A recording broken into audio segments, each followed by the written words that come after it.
ओम श्री गणेशाय नमः। आप सभी का हमारे YouTube चैनल पर हार्दिक स्वागत है। ज्येष्ठ मास में आने वाली पूर्णिमा का हमारे धर्म में बहुत महत्व है।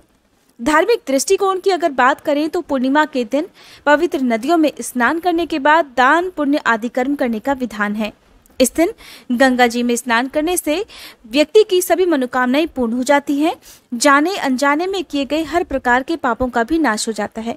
साथ ही इस दिन किए गए दान से पितरों को भी मुक्ति मिल जाती है और इस दिन किया गया दान अक्षय पुण्य की प्राप्ति कराने वाला होता है।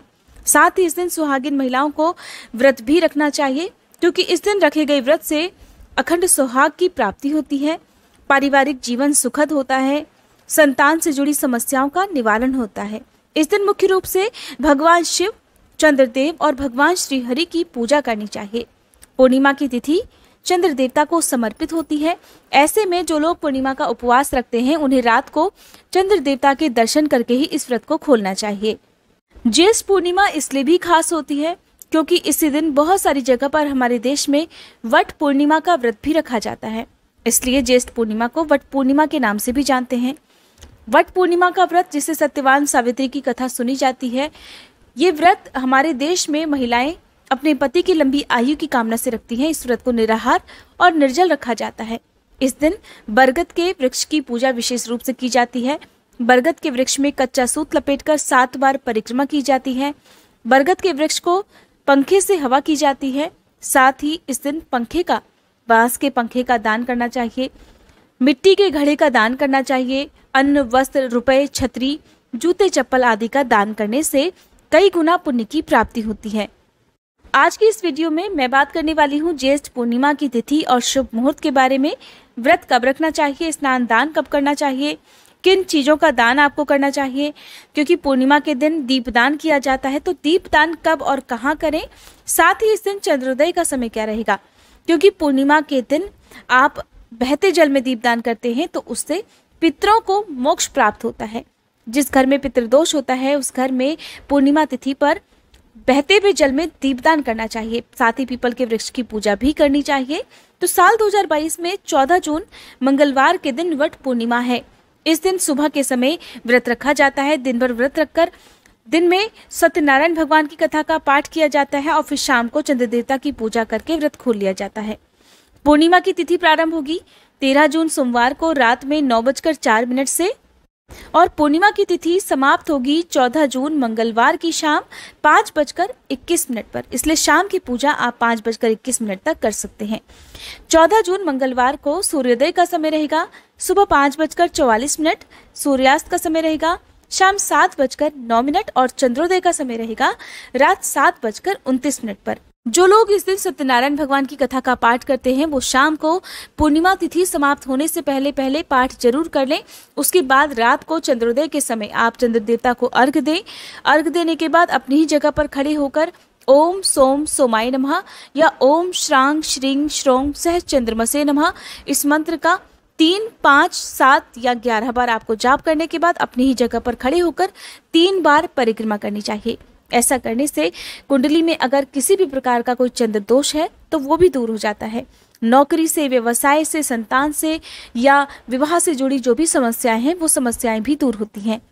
पूर्णिमा तिथि के दिन ब्रह्म मुहूर्त के समय में सभी पवित्र नदियों में देवी देवताओं का वास होता है। इसीलिए किसी भी पूर्णिमा तिथि को ब्रह्म मुहूर्त में ही स्नान करने की सलाह दी जाती है। अगर आसपास पवित्र नदी ना हो, गंगा जी में स्नान आप ना कर पाए तो घर पर ही आप नहाने के पानी में थोड़ा सा गंगा जल और काले तिल मिलाकर स्नान करें। उसके बाद सूर्य देवता को अर्घ देने के साथ ही आपको आज के दिन भगवान शिव की पूजा करनी चाहिए। भगवान शिव अपने मस्तक पर चंद्रमा को धारण करते हैं। साथ ही ये तिथि भगवान श्री हरि और माँ लक्ष्मी जी को भी समर्पित होती है। तो इस दिन भगवान श्री हरि और माँ लक्ष्मी जी की भी विधिवत पूजा करनी चाहिए। भगवान शिव को सफेद फूल और भगवान विष्णु को पीले फूलों से पूजा करके धूप दीपक जलानी चाहिए।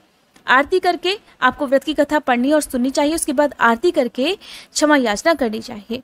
भोग में आज के दिन पंजीरी का या आटे को घी में भूनकर उसमें शक्कर मिलाकर उसका भोग आप लगा सकते हैं। कोई भी फल मिठाई का भोग आप लगा सकते हैं। दूध से बनी मिठाइयों का भोग लगाने के बाद आप इनका दान करें तो और भी ज़्यादा शुभ रहेगा। पूर्णिमा के दिन ज्यादा से ज्यादा सफेद रंग की वस्तुओं का दान करना चाहिए। ज्येष्ठ के महीने में सबसे ज्यादा गर्मी पड़ती है, तो ऐसे में आप आने जाने वाले लोगों को हो सके तो पानी पिलाएं, शरबत पिला सकते हैं।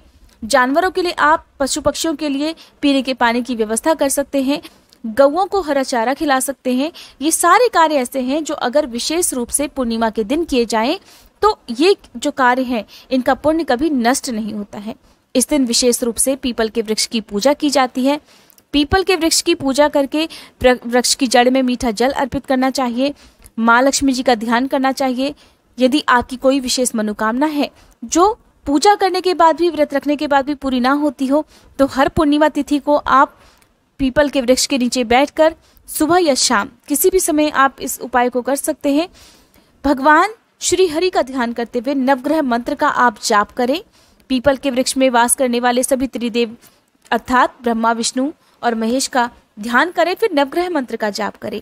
नवग्रह मंत्र का जाप करने से जो भी ग्रह हैं जिनसे आपकी कुंडली में कोई दोष हो रहा हो, कोई पीड़ा आपको मिल रही हो, तो वो सब समाधान हो जाता है, वो सब दोष दूर हो जाते हैं।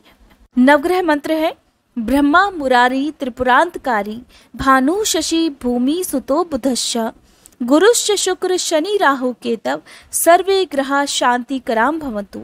इस मंत्र का जाप करते समय आप अपने हाथ में काले तिल रखें।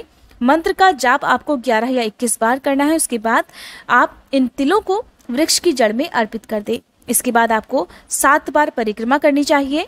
फिर तिल के तेल का या सरसों के तेल का एक दीपक वृक्ष की जड़ में अर्पित करना चाहिए। कोई भी फल या मिठाई भी आप जरूर रखें और फिर घर आ जाएं। इस उपाय को करने से आपके जीवन में जो भी समस्याएं हैं या नवग्रहों से होने वाली जो पीड़ा है वो दूर हो जाएगी। साथ ही इस दिन तुलसी जी की पूजा करनी चाहिए। भगवान को भोग में तुलसी दल अर्पित करने चाहिए। भगवान कृष्ण की पूजा करनी चाहिए। भगवान कृष्ण को तुलसी जी की मंजरी का भोग लगाने से आपके जीवन में सदा खुशियां बनी रहेंगी और माँ लक्ष्मी जी का भी साक्षात वास रहेगा। माँ लक्ष्मी जी की पूजा करने के लिए यदि आपके पास कौड़ियां हो तो आप कौड़ियों की एक बार फिर से विधिवत पूजा करें, तिलक लगाएं, लाल पुष्प अर्पित करें और फिर आप माँ लक्ष्मी जी का बीज मंत्र ओम श्री लक्ष्मी नमः, इस मंत्र का आप यथासंभव जितनी देर तक संभव हो उतनी देर तक आप सच्चे मन से जाप करें। आपके जीवन में कभी आर्थिक समस्याएं नहीं आएंगी।